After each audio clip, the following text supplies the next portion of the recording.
Hello and welcome to Learn It from a Layman. I am Carl Christensen. I am joined by Matt, and today we are going to be talking about the basics of UFOs, or unidentified flying objects. This might Well, you seem just covered the slightly, basics right there. I mean, that's a lot of it right there. Yes. This might sound kind of, I mean, we've done like basics of calculus and stuff that in the past. This seems like a very different track, um, and it is. So just bear with us, and I think this is going to be very entertaining, hopefully informative and educational as well. And yeah, Matt, I think you know the most about Well, UFOs. and this matters to people a little bit more because if you have an encounter with calculus, you walk away from it feeling sad. But if you have an encounter with a UFO, that's like a life-changing thing. So, um, anyway, we're here to prepare you when that inevitably happens, one way Is or it another. inevitable So, though? I mean, yes, okay. probably. I don't know. I mean, All right, so it's- let's yes, start out. let's go. What is a UFO? Wait, you're supposed to tee me up with that question. Okay, what is a UFO? Matt? Well, somebody spoiled it because a UFO stands for unidentified flying object. The immediate question then is, does that mean aliens? And the answer is no, no, it doesn't. It means an object that is flying that is unidentified. UFOs can have any number of explanations, from balloons to airplanes to weather to planets to aliens. Uh, but if you were to draw a Venn diagram, stay tuned for the basics of Venn diagrams. Uh, UFOs might encompass aliens, but not all aliens would be UFOs Yeah, or something. that's a good point. Okay, so when we were talking about doing this podcast, I was thinking that like of the term UFO, Mhm. like the first word in that acronym it's a cop out. It's like the Yeah. catch all, right? Yep. Like Yeah. the It's other one, unidentified. It's right? a thing, and we Unidentified, don't know what it is. Also, it's in the sky. So, right? right. Um, okay, so when did we start using that type of terminology? Do you know?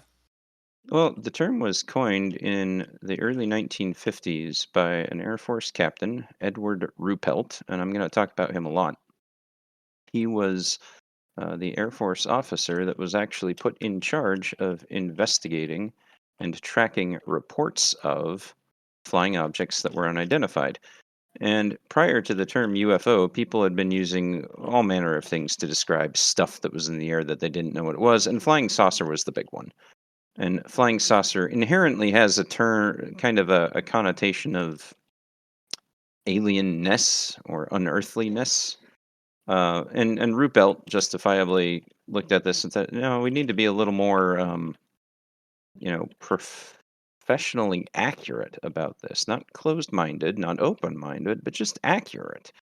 And so when we see a thing and we don't know what it is, well, we haven't identified it. It's flying, it's some kind of object. It's an unidentified flying object, UFO, and so that's where the term came from. Uh, in the early 1950s, UFOs had kind of become a bit of a craze because a lot of people were seeing them, a lot of people were reporting them, and nobody knew what these things were. Keep in mind, this is a period shortly after a massive world war and where all kinds of things were happening in the sky. And a lot of it people didn't really know about, didn't know what to do about it, didn't know what to think about it. And so uh, there was a lot of interest on what was happening in the air, and people were seeing things that they couldn't explain. So they were calling these reports in, and enough of them got called in that the Air Force decided to start investigating. And so you had this project stood up with Captain Ruppelt eventually put in charge of it, and he was the one that coined that term. So that's kind of where that came from. Now, what does that mean? The key thing is, well, Usually, the next question that people ask is, "Are UFOs real?" And the answer, again, is in the name. Of course, they're real. There are objects that are in the air. They're unidentified. We don't know what they are. So, yes, there are unidentified flying objects Well, because they're and I unidentified. right, sorry and you might be getting to this eventually, but, I mean, the question is, to me, there are a lot of UFOs in the sky Hmm. because Absolutely. I don't but to someone like, an Air Force commander or, some aviation expert, there would be a significantly small number of UFOs because they would have explanations, for Right. They the would know things what the in the things sky. are. Right. I was just wanted to put that caveat in there that when we have, Yep. um, so many people, when you have a layman identifying a Yeah. UFO, it's not even actually inaccurate in as much as, uh, yeah, you don't know what it is. You're not supposed to. Right. Well, and the problem comes with the connotation that people put with UFOs. When people say UFO, what do they really mean? They mean aliens. And Of course so, they do. if you're asking, are UFOs real? Perhaps you're asking not the question you intend to ask. Maybe the question you really mean is, are aliens real? And that's a wholly separate thing that I'm not going to get into much. I'll get into it a Much. little bit. Yes. But the great question is, are do UFOs mean aliens? And the answer is to be revealed. But are UFOs themselves real? Of course, we detect and see things in the sky all the time that the detector and observer is not sure what it is. But like you said, doesn't mean someone else doesn't know what it is. So our galactic overlords definitely know what it is. Um, And they are, well, don't aware. anger them. That's all. Exactly. All right. So, what types of UFOs do you see? Well, and I guess kind of what's some of the history of things? UFOs go all the way back to ancient times. Different people record seeing different things in the skies or in the heavens all through history, and I'm not going to go too far into that. But I will mention kind of an early one in American history. Well, relatively early. It's about halfway through American history. But it is in 1896 to 1897. A bunch of airships were sighted all across the United States. And again, 1897. This is before the Wright brothers' first flight. So we're not talking about powered aircraft here. We're talking about something else. And these mystery airships were detected off, I believe, off the West Coast at some point down in California. And you see an airship, some guy reports it, you think, okay, whatever, what were you drinking? Well, it wasn't just some guy reporting it, it was hundreds and thousands of people reporting it along the West Coast. And then it started moving, and then they just kind of moved all the way across the United States with reports coming in from Arizona, Nevada, all over the place. And going, I believe they eventually went eastward just across the United States. I could be wrong on that. Maybe it was confined to California, but it was all over. And this was happened over the course of a couple of years, 1896 to 1897. And you saw them in Arkansas, you saw it in Texas, or anyway. So what the heck was that thing? Don't know. It was a UFO. Was it a real UFO? Absolutely. It was a thing in the air that was unidentified. Was it aliens? Well, that's jumping to a conclusion. But that was one of the first really big UFO sightings. Later, different things continued on. In 1942, in the middle of World War II, the Battle of Los Angeles took place, where a bunch of coastal air defense batteries opened up on something, uh, supposedly an enemy attack, but then maybe not. Whatever it was they were shooting at, they didn't know what it was, but they shot at something, and they continued shooting at something. And at some point, maybe they were shooting at the bursts of their own shells. Who knows? But they never really identified what was up there that had caused the air defense to start going active. There were thoughts that it was a runaway balloon, but that was never concluded. So, UFO? Yes. Something in the air, unidentified. Aliens? Probably not. Um, but a UFO. And then, as I mentioned, in the 1950s, you had reports coming in all over the place. Late 1940s, 1947, you had the Roswell incident where people reported that something crashed. People then really embellished the story and decided that the Air Force had covered it up, and just all kinds of things with that one. And anyway, towards the end of the 1940s, the Air Force establishes its first UFO tracking program. And when I say tracking, I mean tracking the reports, not necessarily tracking unidentified flying objects in the sky. And this is called Project Sign.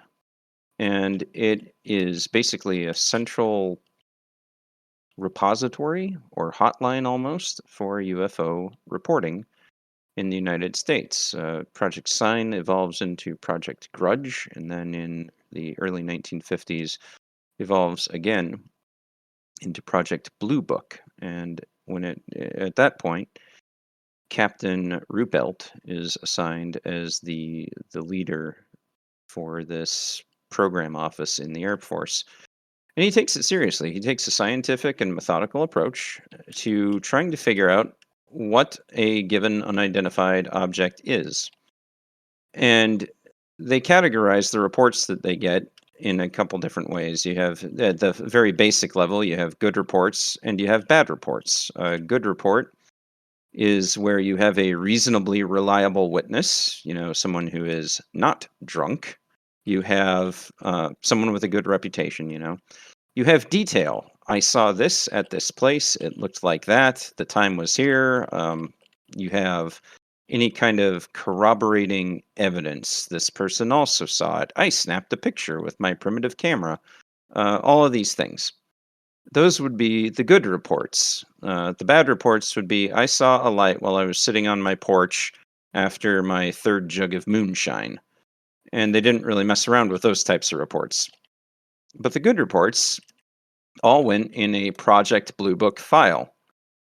And they, each one of those good reports, depending on the bandwidth and availability of the officers in that office, they would go out and investigate them and try to figure out, okay, what was it that you actually saw out there? And the process could be very long or it could be very short, but uh, basically, what it came down to was the Air Force looking at the known things that were in the sky at the time and whether or not the UFO report could match any of those known things. So as they went along, they would start to track the weather balloons that were being launched in different areas. They would track the classified balloons at the time that were being launched in different areas. They would track known commercial flights. They would track celestial bodies, because all of these things could very often be mistaken for UFOs. And over the course of Project Blue Book, the Air Force at the time, way back in the 1950s, was able to pretty definitively categorize around 70% of the good reports that came in. But that means that a little bit over 20% of those reports were not able to be classified, and they went into a file that was simply marked as unknown. And those things remained UFOs. Now, When do we when do we again, get the to Area question that 51? every sorry, what about it? Sorry, I said when do we get to Area 51? Um, What's when that the Air number? Force decides to declassify it, which would be, Okay. I don't know when. Okay. So Anyway, this there but the report on unidentified flying objects is unclassified. You can go read that. Um, anyway, so Project Blue Book continues these investigations, and they look for all these different things, and they have experts that consult with them in every field you can imagine, from psychology to astronomy to optics to all the things. Just looking at what could have been the cause of these different reports. And like I said, they managed to categorize a bunch of these. And I'll talk about some of the common causes of a UFO report and some of the common explanations, the things that really did cause the thing. Then I'll talk about some of the ones where they don't know what caused the thing. Um, but the first one is balloons, and that's the obvious one. Weather balloons are large. Weather balloons are up there. Weather balloons sometimes have a light on them. And so when you're flying around and you see a metallic object and it's, cigar shaped or whatever, and it's up there at 50,000 feet, and it definitely has aliens looking out the portholes, well, maybe you've got one of those facts a little bit off. Maybe it's just a weather balloon, especially if a weather balloon was confirmed to have been launched in that area at that time. Blue Book was able to eliminate a lot of good UFO reports based on the knowledge that, yeah, there was a balloon here. And that is almost certainly what they saw. Interesting phenomenon at night, when you encounter a balloon, you don't see a balloon shape, you see a light. And the way that that light moves depends to you on your relative motion. And what they would see, or what they would get reports of often, is that the light was there, it went above me, it went below me, and then it rapidly, as I turned towards it again, it rapidly accelerated to the side. Now, if you take your hand and put it in front of your face and bring it towards you at just an angle so that it passes your ear, you'll notice that your hand, if you move it at constant speed, your hand appears to move slowly until it gets right in front of you, and then it accelerates rapidly off to the side as it leaves your field of vision. Well, a balloon does the same thing to the pilot of an aircraft at night as he passes it. And so they would get reports that the unidentified flying object maneuvered and then rapidly accelerated away from me. Well, that was the airplane passing a balloon. And they were able to confirm this by reenacting the situations with controlled balloons and with controlled Air Force aircraft. Um, and the reported maneuvers matched exactly the behavior of the balloon and the airplane. So that's the answer. All UFOs are balloons, and there are no aliens. The end. Well, that was boring. Yeah, it Um, kind of was. And it's also not the answer. okay. Um, Another one was aircraft. Another aircraft was in the place. Pilot saw a thing, didn't recognize it as an aircraft, but an aircraft it was. A third answer was celestial bodies, meaning planets and stuff. And that one sounds weird. Like, how would a pilot, especially an experienced pilot, a lot of reports came in from pilots, by the way, how would they mistake a planet for a controlled object in the atmosphere? Well, the author was no stranger to the. I'm sorry, the author, Captain Ruppelt. Captain Ruppelt was no stranger to this himself. He had been a B-29 bomber crewman in World War II. He was actually a gunner, and he reported an instance where they were over Japan, and he saw the exhausts of a Japanese night fighter coming towards him. You could see these at night. The exhausts were hot. You could see that telltale flare from the engine of these night fighters coming in. And so he detected the thing. He saw the engine glow. He saw it coming towards his bomber, and he opened up on it with all of the gun turrets that he controlled, and nothing happened. And then he realized that he was shooting at Venus. Um, He that hit it. happened. No, he did not hit it, unfortunately. The shots could Well, not it's make escape velocity. okay. But that's a thing. And Blue Book, again, as they were going through and and looking at these UFO reports, they were able to eliminate a number of them as celestial bodies after consulting with astronomers, looking at where people had been observing, at the angles that they had been observing, and talking with an astronomer about what planets would have been in the sky in those positions at those times. And so Venus, Jupiter, Mars, all were reported as unidentified flying objects at different times. Um, So that's the answer. All UFOs are either balloons or Martians from Mars or Venetians from Venus. And there definitely are aliens. The end. Okay. Yeah, it's more exciting. Yeah, I like that. yeah, we're okay with that one.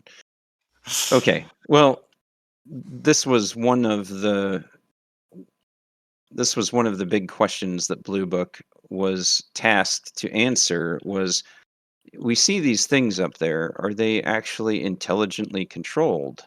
And by intelligently controlled, what everyone at the time really meant was aliens. Because keep in mind, in the 1950s, you didn't really have the same aviation capabilities that the world has now. If it if something was in your sky and it wasn't yours, well, whose was it? It likely wasn't going to belong to another country because generally that didn't happen as much. You had international aviation, there was a lot less of it. And that was another thing that, like I said, Blue Book checked as one of their first things. What do we know was in the sky at that time? Um, but yeah, you would get those types of reports, and Blue Book would look at them and try to figure out what was going on, what they could explain with some of the more common phenomenologies. But if they couldn't come down to anything, like I said, it went in that unknown file. And the big question was, well, what are these unknowns? If they're not a plane and they're not a celestial body and they're not, something else that we can explain. Oh, I forgot. Birds was another one that they believed was an explanation. The belly feathers of different birds can reflect different types of city lights in ways that appears to make them glow and even glow in a metallic manner. So you see a formation of geese flying overhead, and there are these glowing metal things in a perfect controlled V formation. That's got to be aliens. No, Well, no earthly craft could move like that in that kind of formation at that speed, crossing the entire horizon in moments. They've got to be going like Mach 10. No, it's actually a formation of geese flying at a few miles an hour, and they're not thousands of feet away. They're like, 100 feet above your house. That's it. don't we know, Um, though? oh, Don't we know that tell me. birds aren't real?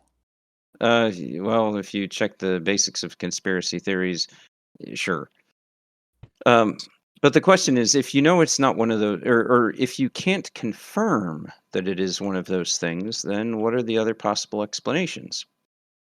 Well, the thing that Blue Book kept trying to get people to realize was just because I can't confirm that it was an airplane, just because I can't confirm that it was a weather balloon, doesn't mean that it wasn't an airplane or a weather balloon or weird refractions of sunlight off of clouds.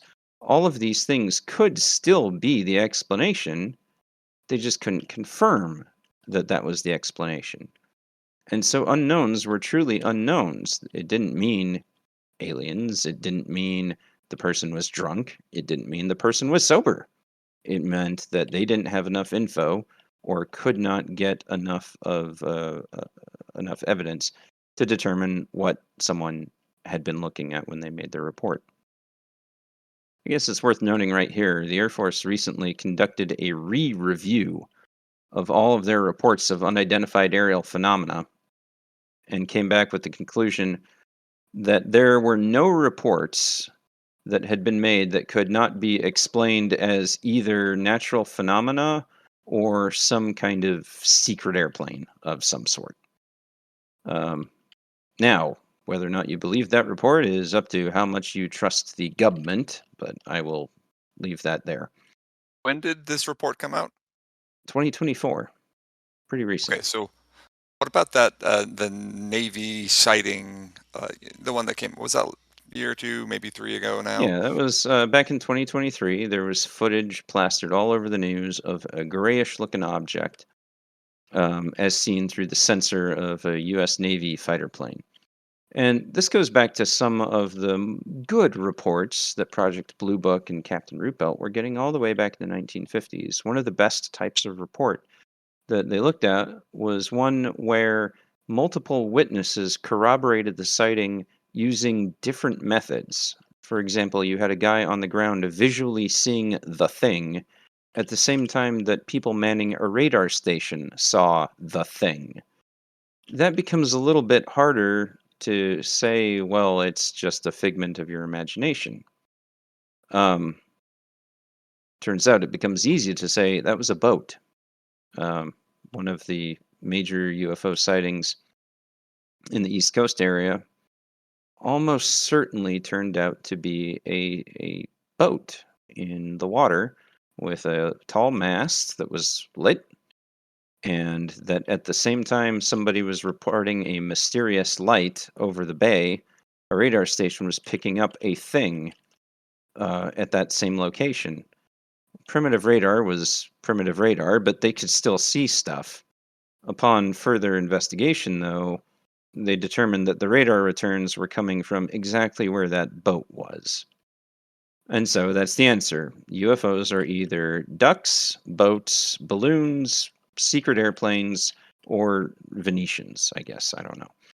Um, but no, it's just another example of how they went back and looked at the data they had and were able to come up maybe with not a definitive answer, but at least a plausible one.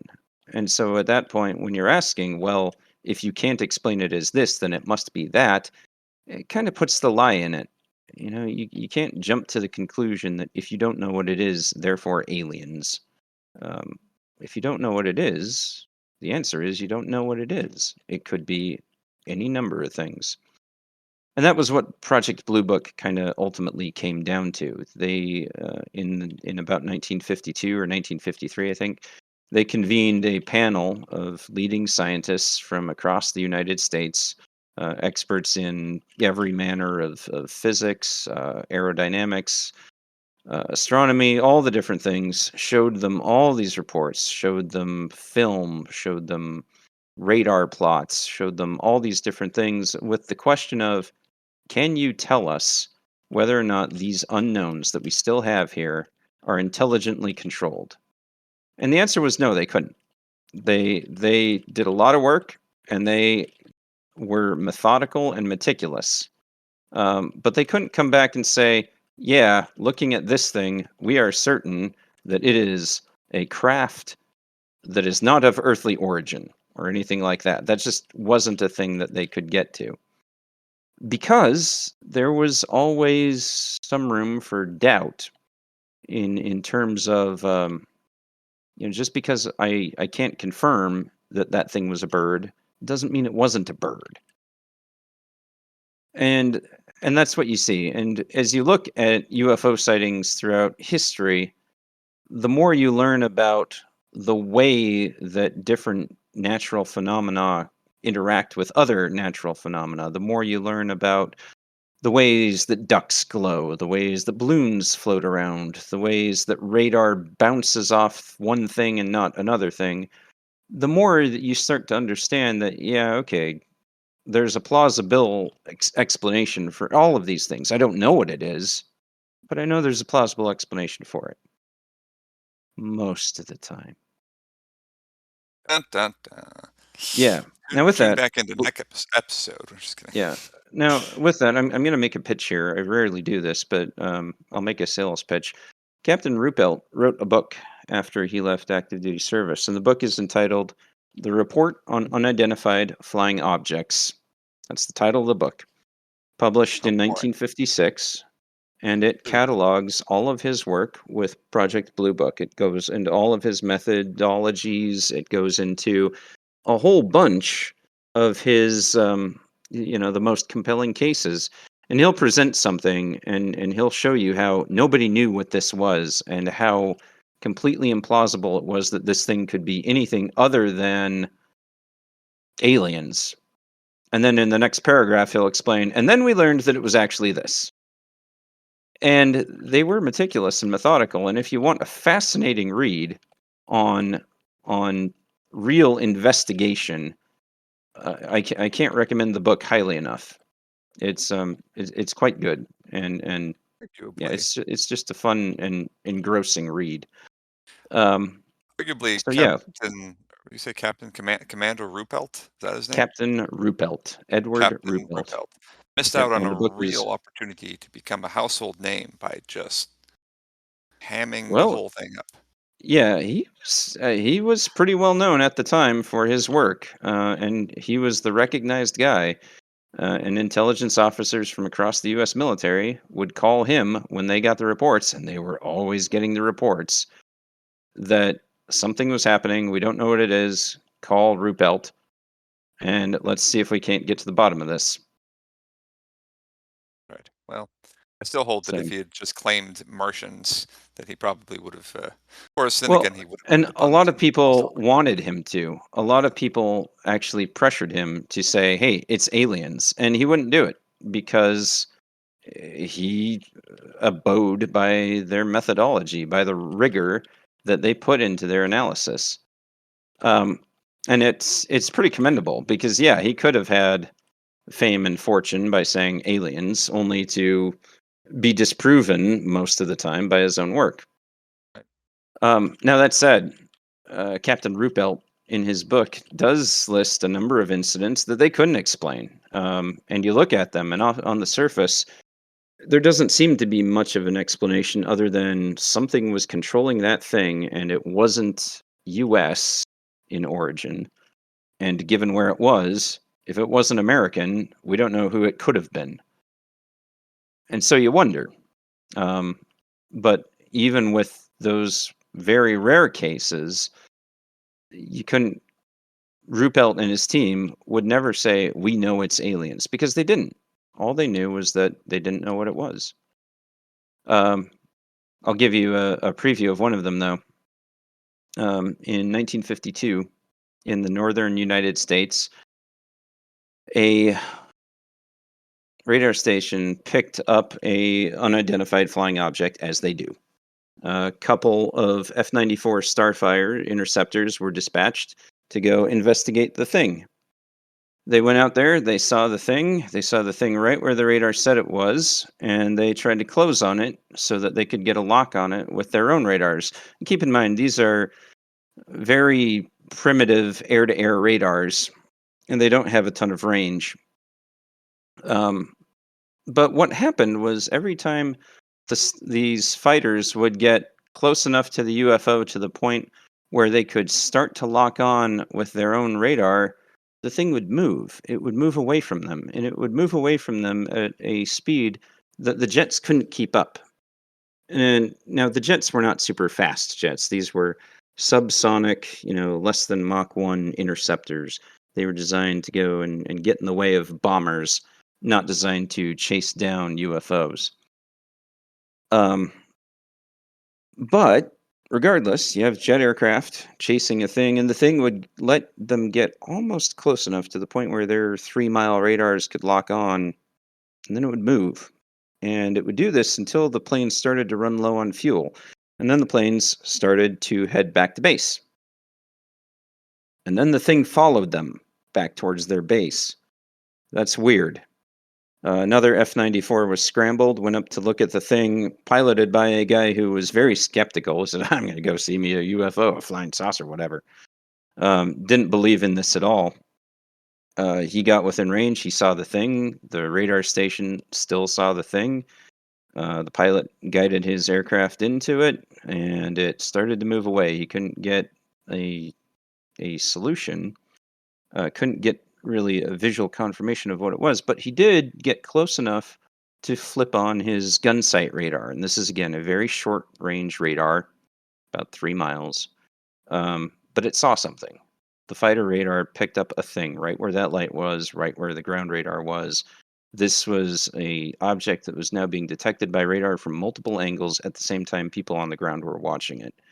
And it was doing what appeared to be deliberate maneuvers around these interceptors. At that point, the pilot got scared and became a believer and asked to return to base. Now, what was that thing? An Was it a angry balloon? goose.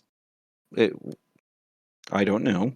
Um, I don't know, the conditions of the pilots, how much they'd been drinking at the O Club. I don't know the conditions of the radar operators.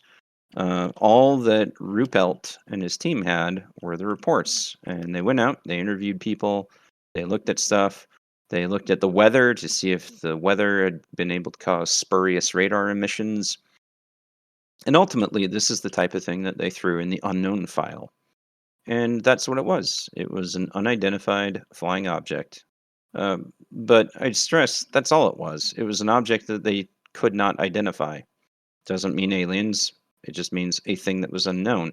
Likewise, the pilot of that Navy plane in the early 2020s, who became unfortunately famous because of his footage, stressed that he didn't know what it was. It was simply that he didn't know what it was. I saw an object and I couldn't identify it. That's all.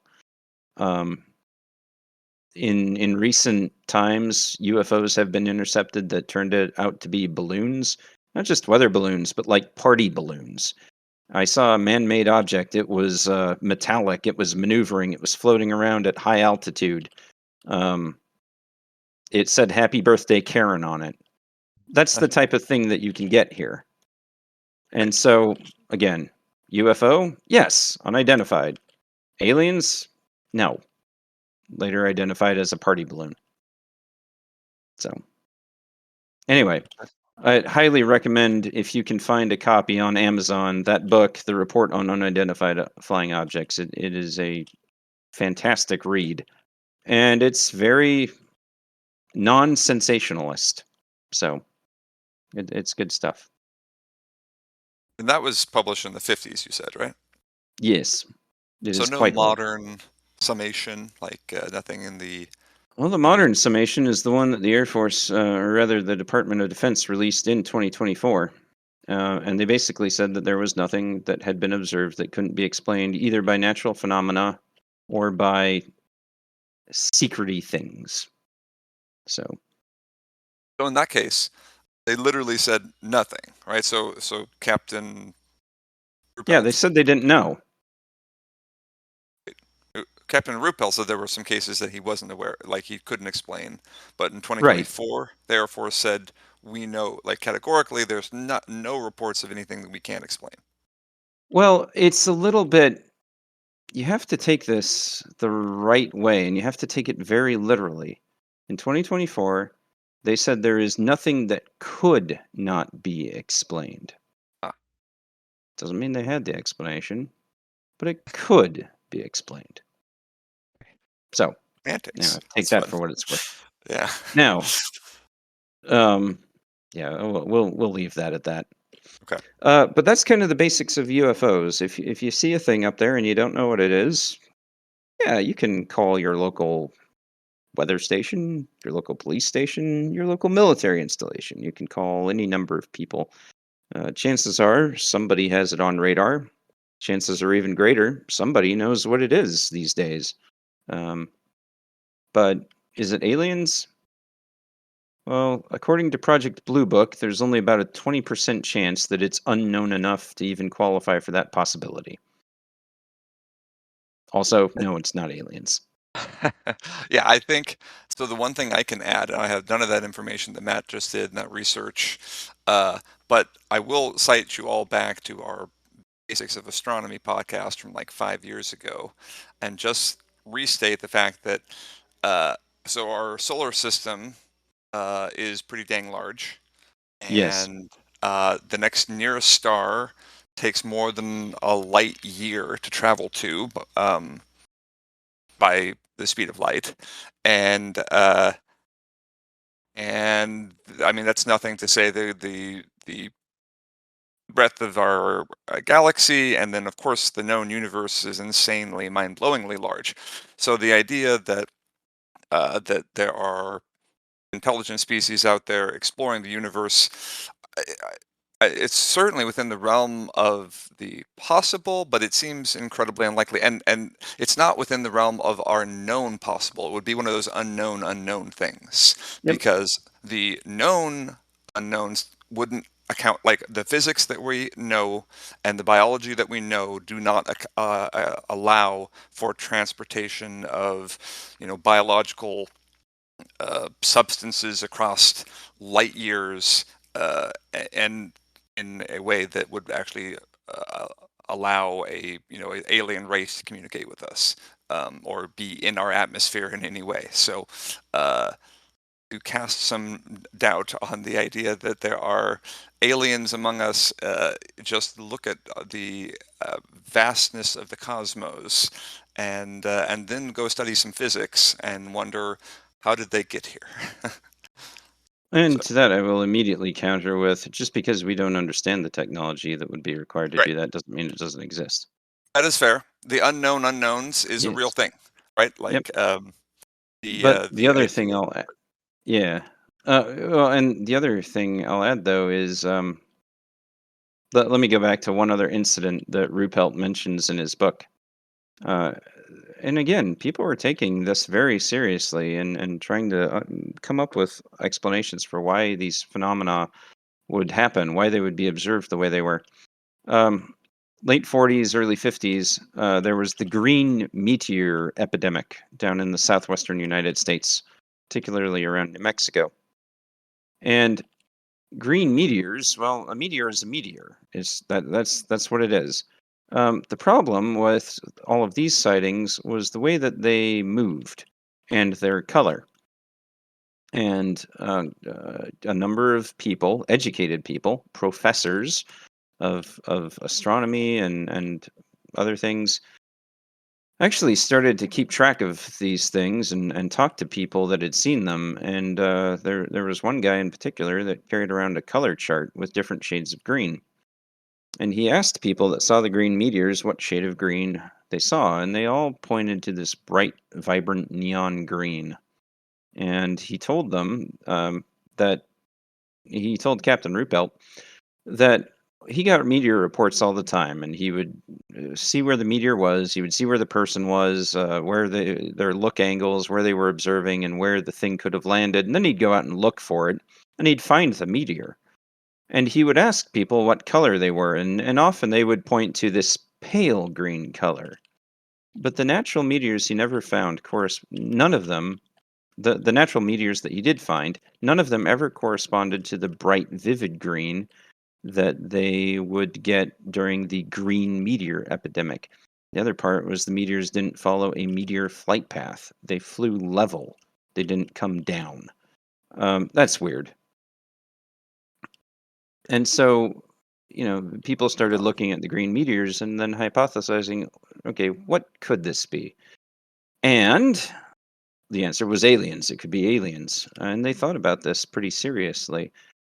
And the analysis or the thought experiment that they did was hypothetically, if you were from a different planet and you wanted to come to another different planet, like Earth, you essentially have three legs of your journey. You have to leave your own atmosphere, you have to traverse the void of space, and then you have to get into the new atmosphere of wherever it is that you're going. Well, you know your own atmosphere. You live there. You can do experiments with probes and you can characterize your own atmosphere pretty well. And you can figure out what it is that you need to do to be able to negotiate your atmosphere and get out of it okay. But what you don't and then the void of space is the void of space. I mean it's just space. So you go through that and you get to where you're going and that's cool. But once you get to the planet that you're going to, you have to negotiate that atmosphere, and you don't know what that atmosphere looks like. And so, what do? You send down probes. You send down probes to check the atmosphere so that you know how you're going to come into it without burning up your ship. And so, the hypothesis was that the green meteors were probes of somebody trying to figure out how to safely negotiate entering Earth's atmosphere. Now, Project Blue Book listened to that theory. Project Blue Book may have even thought that that theory was plausible. But Project Blue Book did not conclude that verily the green meteors are alien probes, because they couldn't. Just because it could have been the explanation does not mean it was the explanation. And that's what you find with a lot of these types of reports. There are unknowns. There are unknown unknowns. There are unknown unknowns that seem to have an explanation in alien life, but that may have an explanation, a real explanation, in something far simpler and far more mundane. And so I guess that's the last example that I would leave you with on that slightly disappointing note. Um, but On yeah, a more upbeat note, though, with the potential that we've left these tiny crack in the door of the idea that there could be alien life out there, leave you with the comforting thought that if this Project Blue Book or whatever was studying this stuff 75 years ago, and we yet haven't been invaded, um, we're obviously prepared for an alien invasion, and they're leaving us alone. So well, the other thing that I would leave you with, though, is that if the aliens did invade, according to the Marvel Universe and the Secret Wars arc, we'd never know it. So I'll leave you I with mean, that. right? I mean, there's a possibility that we are aliens. So okay. I think I would Um, know that one. Anyway, okay, well, thank you, Matt. I think that was insightful and useful, and hopefully people enjoyed that. The next podcast, guys, for those that are still listening, we'll be doing a podcast I've been teasing for like this whole year. I have my brother-in-law coming on. We're going to be talking about chief financial officer stuff, so financial information for companies, and so see, that's a I think that'll. subject that is truly alien to me, Me too. but So that's the reason we're getting an expert. So, also um, probably a little more useful. But oh well. well, I don't know. UFOs are pretty awesome. Okay. Well, thanks, Matt, and we'll be back again soon. So see you then.